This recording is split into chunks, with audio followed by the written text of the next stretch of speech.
The temps rose above freezing today. The snow turned into a recipe for snowmen. All around Louisiana, families rolled and packed that snow, turning it into magical creations. Brittany Weiss shows us a few.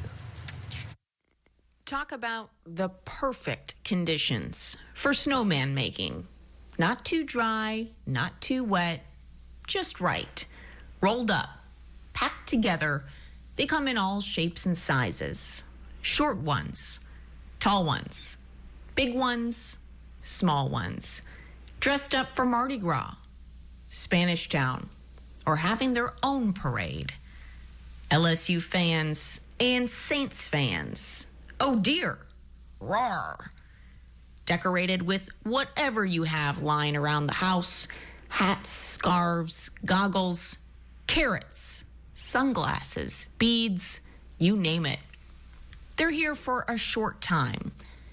A snowman is a great reminder of all the fun and all the snow. Brittany Weiss, WBRZ, News 2.